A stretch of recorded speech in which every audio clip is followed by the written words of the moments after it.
Alrighty, so let's go back to our dashboard.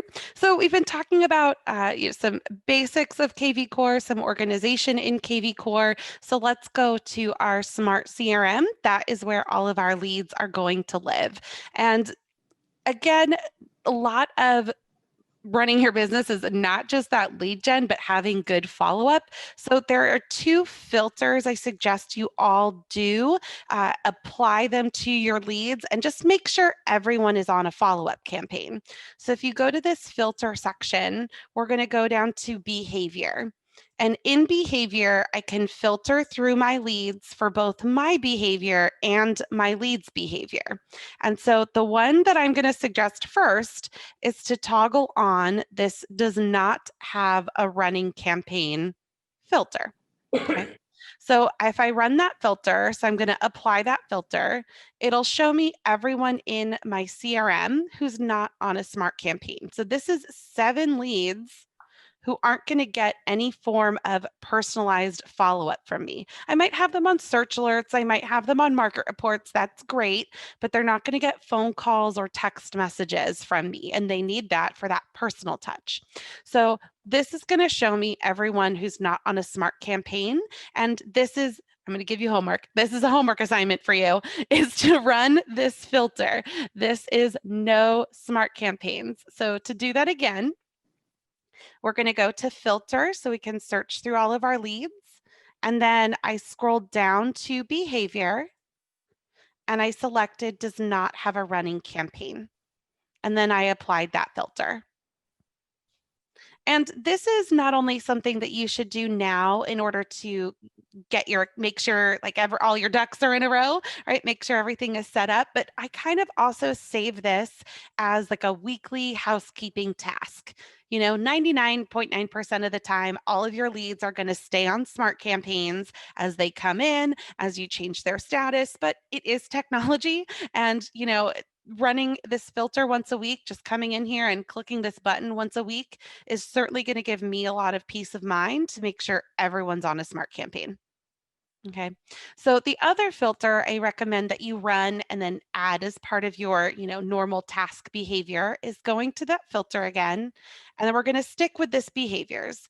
And for me personally, I think it's okay that people are either on a search alert or a market report. It's up to you if you agree with me, but if you might want them to be on both of those reports, in which case you would do one filter at a time. Or if you say, okay, as long as they're on one of the two, that's fine. That's what I'm doing here, right? So I'm looking for people who don't have alerts or market reports. And the reason I kind of lump those together is because they both pull in MLS data. They're both very data-driven emails. They're both on a specific calendar, like every day or every 7 days or every 14 days. And they both drive your contacts back to your website. So of course they have different purposes, but they both kind of send out data, which is very important. It shows off that you're an industry expert and you know what you're talking about, right? So for me, I run this like this with no alerts and no market reports. You can run this however makes sense to you.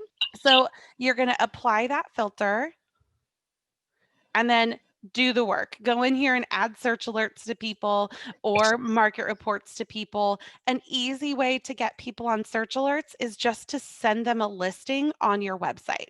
Because when they go to your website and they start browsing around, it will set them up on search alerts. You can always edit it later, but that's one tip. That's one way to get people on search alerts. Now, if they came in from your website, or if at any point they've been on your website and browsed around for properties, they're going to be on search alerts anyway. This is going to be for people who maybe when you did a bulk import, you didn't set them up on search alerts. That's one way. If you're running ads like a Google ad, so they're not going through your website, that's another reason they might be in here and not on search alerts.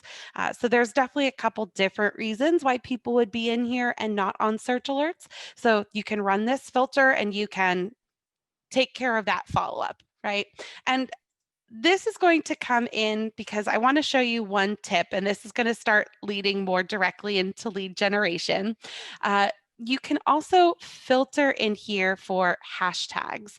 And do you guys know what I'm talking about when I mention hashtags in KV Core? Got a couple no's, couple yeses. Perfect. We got a nice mixed bag here. I like it. So hashtags are the same thing in KV Core as they are on social media, right? They're labels, right? If you search for a hashtag, real estate, Orange County real estate, I'm going to get a list of posts about Orange County real estate, right? So they're labels. They're a way to organize your contacts when we're in KV Core. And my hashtags can do all kinds of things. My hashtags, I like to label people with how I met them. I like to label people with what kind of deal they're potentially going to bring into me, and I like to label them with their time frame. So, for example, I can look for my hashtags and I can look for my sellers who are going to sell next year. So I can run that filter and click Apply Filter. And I've got one. So the way people get hashtags added to them is I do it. I added them when I did my bulk import. If I'm manually adding a contact, I can add it there. As I'm working in the system, following up with my leads and contacts, I can add hashtags there as well. So let's say I call Christina and I log a call and I'm making notes of what we talked about. So I talked to Christina about the fall weather, right? Just a casual check-in, and about her timeline for selling her home.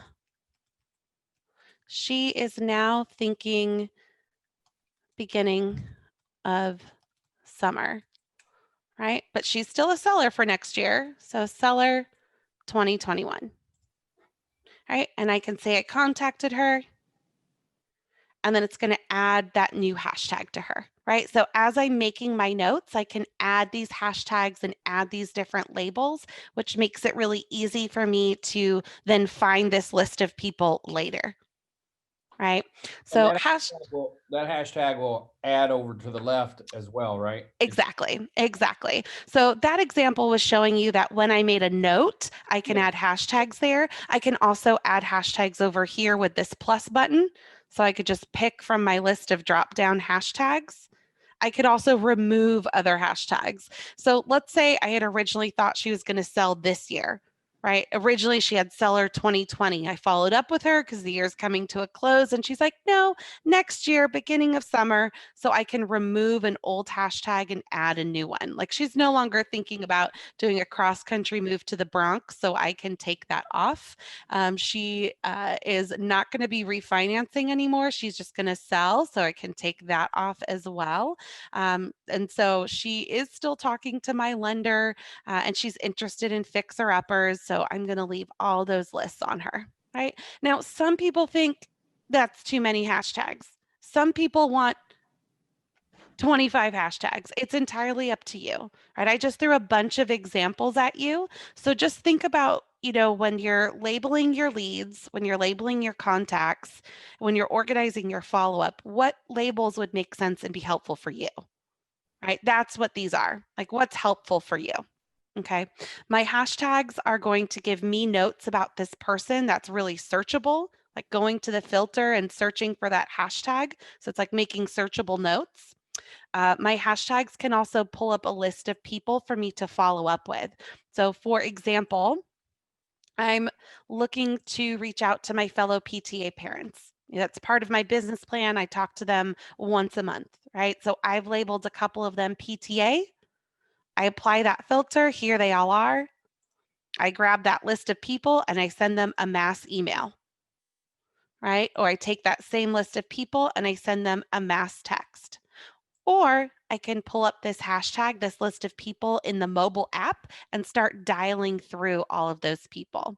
So lists of follow-up, target audiences for follow-up. That's another use of hashtags. Okay. And one final use of hashtags, there's like a couple more in there, but I don't want to overwhelm you too much. I'll save a couple for next week. One more use of hashtags is you can go to your marketing autopilot and you can pre-create a search alert to attach when you add a hashtag. So these search alerts here, you can add them on to like a whole group of people when you add a hashtag to them. And I can also use this as I start moving forward with my lead generation strategies. So, in all the free versions or free tools, so whether it's the text code or a landing page or a squeeze page, I can add hashtags to all of those. So that way, when the lead comes in, that hashtag is already applied, right? So, again, this is labeling those leads when they come in, it's making them searchable for me in the filter, and I can automatically attach specific search alerts to them if I want to, right? So this is another way to just ensure that everyone is on follow-up. Okay, so for example, I would come in here and create an alert. And the hashtag that I want this to apply to is going to be buyer Oceanside. So every time I get a new lead now with the hashtag buyer Oceanside, this is going to attach to them. I could also go back to my smart CRM and attach this hashtag to a whole bunch of people who maybe don't have search alerts attached to them already. So if when you go home, or you are home probably, but if you sit down and go to your CRM and run that filter like I suggested of who does not have a search alert, and you're like, Christina, that's a lot of people, that's a lot of time, you can do this. You can come here to the hashtag and create something kind of generic, kind of an overall search alert for them, right? You can always go back in and create a more specific one later. This is a way to get talking to them. So that's one strategy, right? So Christina, that saves hours. I mean, yeah. you don't even know how many people I have that don't have anything, and that's Hmm. brilliant. Thank you for that. That was worth the whole. That one piece of information was probably worth the whole meeting tonight. Woohoo! As long as you all walk away with a nugget and an actionable item that you're going to do, I'm happy. So let's walk this through. So now, anytime I add buyer Oceanside to someone, or if I go back to my CRM and add it to people there, this will apply this search alert. So this search alert, the area, I'm of course going to put Oceanside.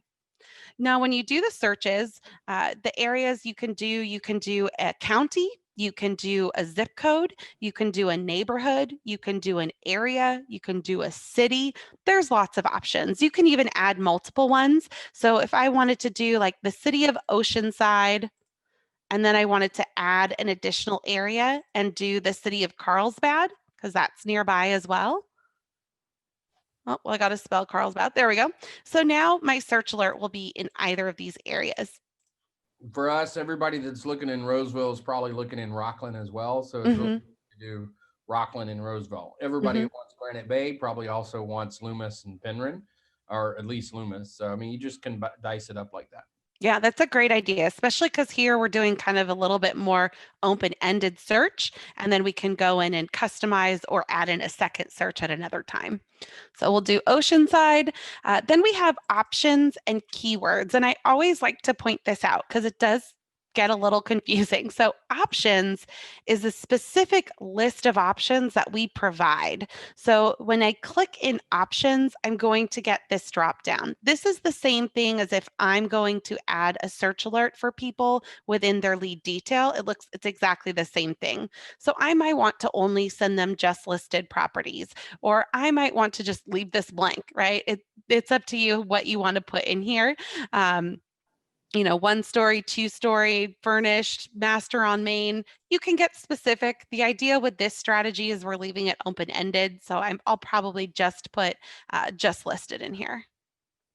And it's pulling those fields from the MLS. Is that right? Yes, that is correct. Yep. So that all this information is tagged from the verbiage in the MLS. Mhm. Now, if I want to do keywords, if I click here, I don't get anything. This is to be expected. And that's because these keywords are specific to your MLS, right? So options, that's something we provide for everyone. So we have that drop down. Keywords, it's specific. So you need to kind of guide the system. So for example, if you're looking for like no HOA fee, that doesn't type up. But if I type in HOA, then I can see, okay, HOA fee, and then I get a drop down and I can put 0. right? Or I can come in here and look for views, right? Okay, I've got a view, but what type of view? And now I have all these options. So Okay. guys, having played with this feature a little bit in our MLS, it's important that you probably open your MLS on the other side and see what it is they're calling the field that you're trying to get selections from. And Hmm. so, because you have to type it in the exact same way that they have it named in the field. You know, Yes. if you're looking for two stories and you type in story, that's how it starts, is stories in the MLS. Hmm. Yep. Good point. Absolutely. Listing type, we'll go ahead and guide this as well. It defaults to single family if you don't put anything in here. Bedroom and bath, you could put, think about what's that hot property in this area. So, like if I'm in Oceanside, what's going to really make someone be excited that they got this property? That's kind of what I think about here when I'm creating this. So, people here really like 3 bedroom, 2 baths. I mean, that's pretty, pretty standard generic across the board in most places.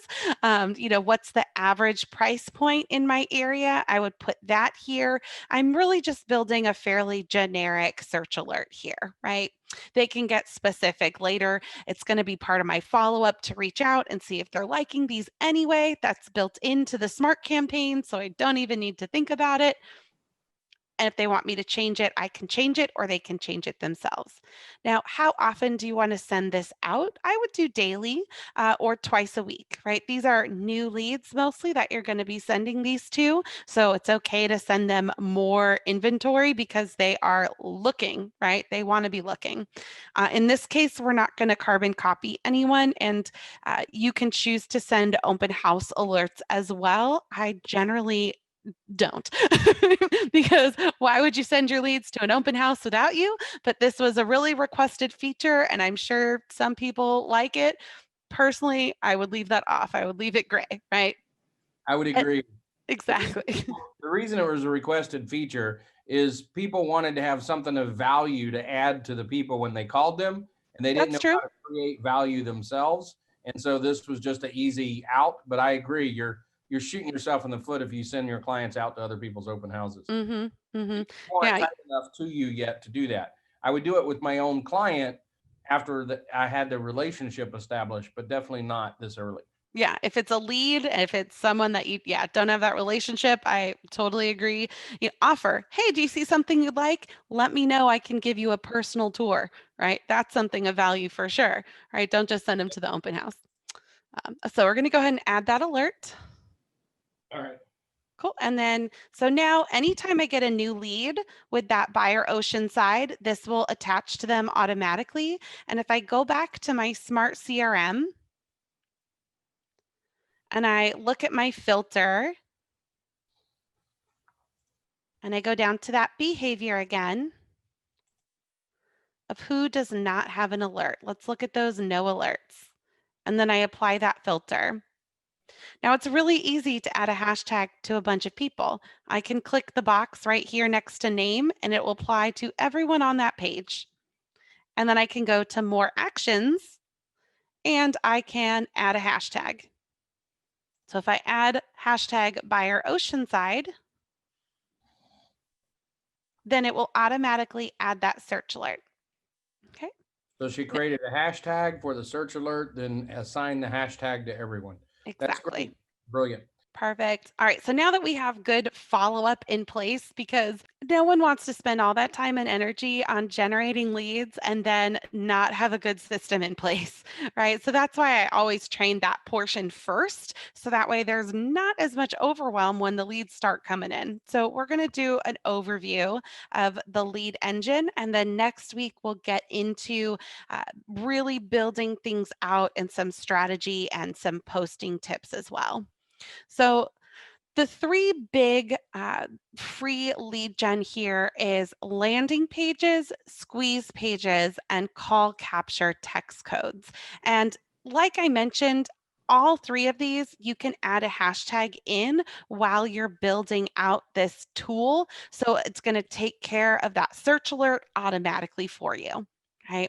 So call capture text code is really, really great for print advertising and sign writers. Luckily, our consumers are pretty dang educated on how these work. They're things like for a list of coupons, text coupon to 1, 2, 3, 4, 5, 6, 7, 8, 9, right? It's that idea. And this leverages the smart number.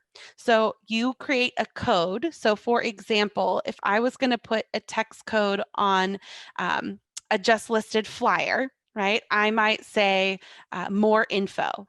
So on the flyer, I would say text more info to my smart number for more details about the property.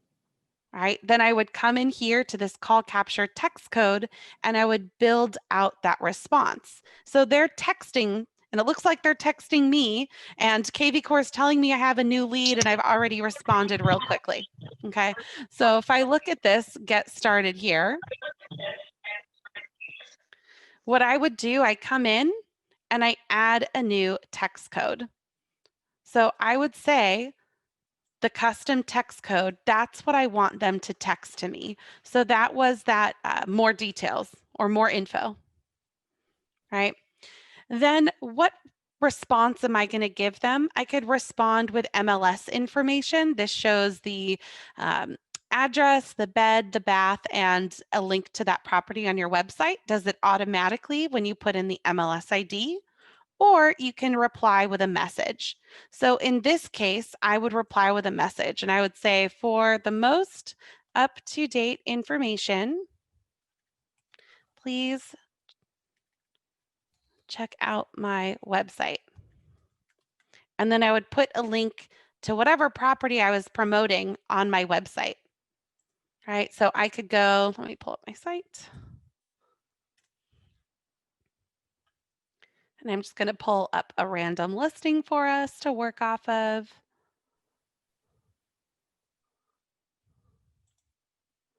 This one looks great. $2.65 million. Yep, that sounds good to me. There we go.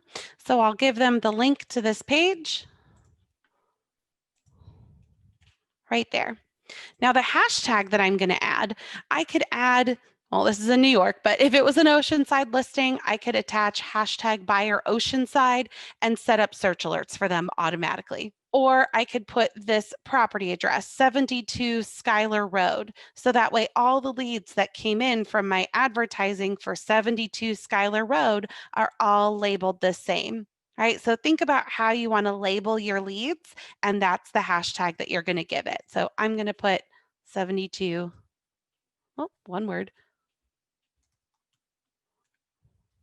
Schuyler Road. And that's a good point. When you're creating hashtags, there's no spaces allowed.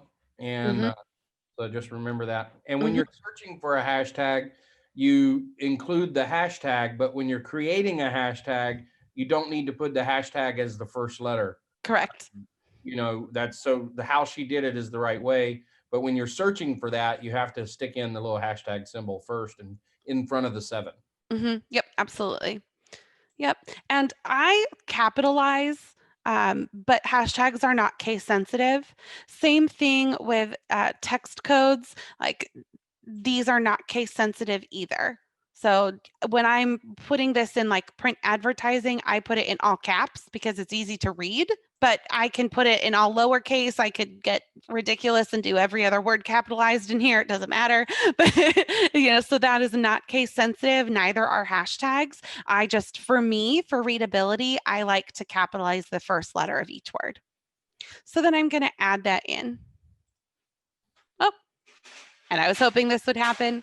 This is showing me that I have already created this code. So I have two options. I could go back in and edit the more info that I had already created, or I can change this to a different code, whichever is going to make the most sense for me. Questions about text codes? So those text codes are all does everybody have their own smart number, or is it just the team smart number? How do they differentiate when they go to get their smart number? If they haven't bought their own, then do they have access?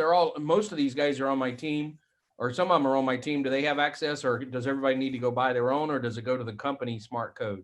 Great question. They can actually do any of those options. So they can use the company one. So that's assigned based on the office they're a part of.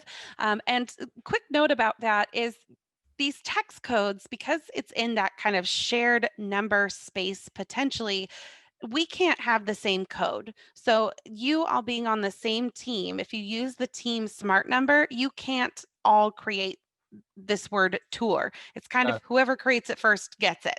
So, but that's Got it. good. Then you wouldn't get like that cross lead Yeah. stuff And that's going how it on. identifies if they're on the company smart number, Hmm. that's how it identifies. So you all have a free smart number that Hmm. comes with, whether you're on my team or not, that is the company number. Hmm.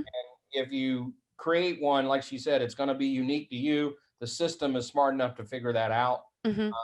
And then if you're using, and then of course you could be as unique as you want within the three different numbers that you have access to.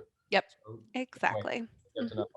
Good point. Can you tell them where to get? Does that smart number automatically come up when they go into the smart number It field? does. It's also up on the top right-hand corner. Their default smart number will be right there, which will be their office number. And then if they are in a situation, like you said, with the team available, or if they purchase their own, if they come down this list to phone, it'll list out all their available smart numbers. Yeah, that's. Thank you. You're welcome.